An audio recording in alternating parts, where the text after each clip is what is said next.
আমার মেয়ের বাড়ির থেকে নিয়ে গেছে, আমার মেয়ের ভবিষ্যৎ বাড়িতে তার বিচার চাই। আপনার মেয়েকে কখন নিয়ে গেছে?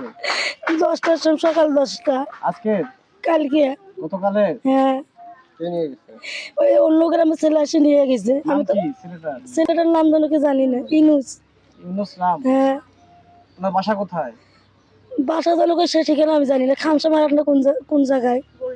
গোল্ডেনের ঘাট। অটো নিয়ে আসি। তাতে গ্রামবাসী দেখছে? হ্যাঁ, তাতে গ্রামের লোকজন দেখছে। আমি কাকুলির বাড়ি প্রতিবেশী। তা ওই মেয়েরা তোমার সুষমাক বলতে আমি দিদি হই, দিদি হই ডাকে। তাহলে আমরা কাকুলি ওই পাকে করে যায়। তো ওই ফির আবার আমাকে বলল দিদি কোনো এমনি আজকে তো যাবো স্বামীর বাড়ি যাবো, তা আমরা ব্রিজের বাট্টা বেড়াই। তারপরে ঘুরিয়ে আমি হাসপাতালে আসিয়ে আবার ঘুরি দেখিয়ে ওই মেয়েটা দেখি একে অটোর মধ্যে চলছে। অটো চড়ি আগে চলতি অটো চলছে আগে চড়ার সাথে ওই মেয়েরা গেল। আমি ওখান থেকে দৌড়িয়েছি, তার বাবা মা।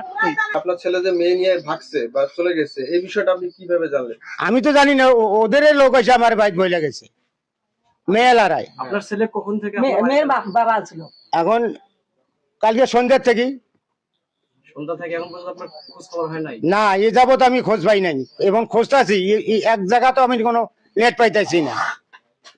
আপনার ছেলের সঙ্গে এখন পর্যন্ত যোগাযোগ করতে পারেন নাই? না, মানে ইয়া কথা কইতেছি, মানে খোঁজ লাগাছি, এক জায়গা তো নাই। আপনার ছেলের নাম কি? এয়ানুস, মোহাম্মদ এয়ানুস। বয়স কিরকম হবে? এই 18। মা আমি বিয়ে খাবার যাই, আমি জানি আমি তো উঠতে পারি না। ওই তো ছুটি কোন বলে যা সকাল আসিস, এই পদ শেষ। খানিক বাদ আমরা আসি কাছে চাষি চাষি টাকা লাগছে।